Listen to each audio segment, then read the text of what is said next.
My name is Gavin Michael Booth. How Many Days is my mission to meet the people who've inspired my filmmaking career the most. Every day, I'll post a video and it's up to you, combined with the power of the World Wide Web, to help me catch their attention.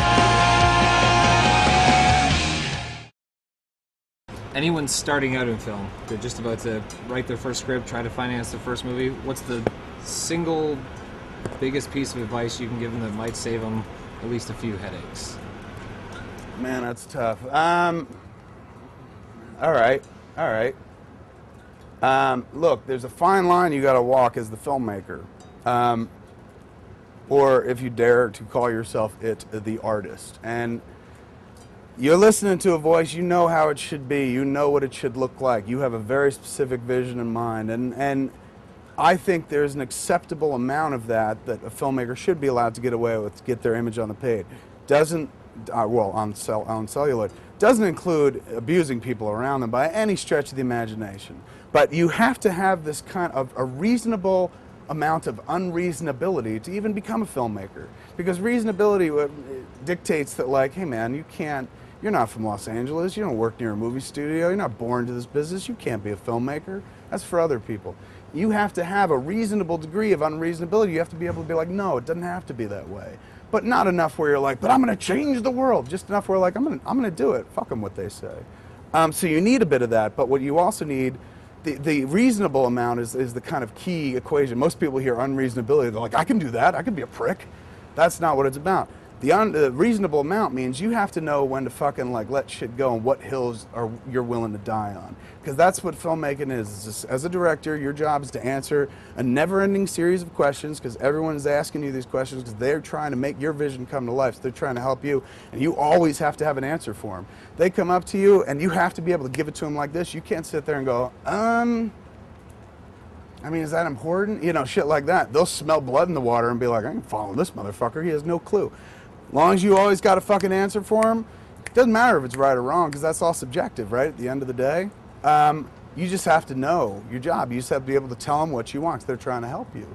I forgot where I was going with that. I got wrapped up in that for a second. Oh, unreasonability. But at the end of the day, too, you also have to be willing to accept the fact that, like, if you're making a movie for like $20,000, $10,000, there may be shit in your script or shit in your head that you feel that's the whole movie, dude. Without it, there's no point. That you might have to let go of. You have to be willing to make a concession, man. If somebody's writing you a check, that's a great thing. If it's not big enough check to do what you need to do or what you feel you want to do, then you have to come to a decision whether you're like, okay, I appreciate the offer of this money, but can you hold on to it until I have something that I can tailor into this budget? Or you look at your project and go like, how can I make it fit into these confines?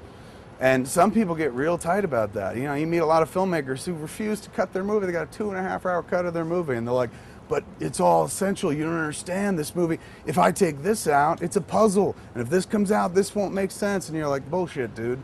Your job is to entertain them, get the message across, move them, give them something to think about, give them something they can take away from the theater, this intangible experience that they're not walking away physically with something. It's something here and something here. But you got to get it to them as economically as possible. You can't make them sit there longer than they need to sit there, otherwise the magic starts to dissipate.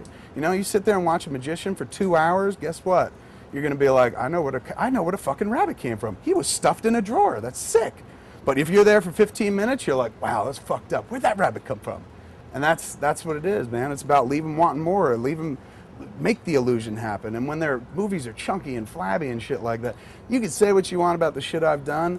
All that shit's cut to the bone. I pride myself on that. I kill my babies. It's a big part of editing. A lot of people are like, oh, you have to learn how to kill your babies. I kill my baby. I cut their throats, pull their hairs out, suck the marrow and the brain out. That's how fucking serious and committed to the cut that I am. It's not about like, oh, but I believe I need this in there because this is what I want. It's like, fuck it, man. Tell the story. Tell it tight, tell it sharp, get it in front of them. Hopefully it works. If it doesn't, all right, you get another chance somewhere down the road. But it's not going to work this time because it was all flabby and run over and shit like that, because I felt like being Tim Burton, like an artist. Not like Tim Burton makes long movies. Except but just artsy. They just seem long when they're not so good. Visit howmanydays.ca to find out who's on my list. I won't stop until I've met face to face with these artists.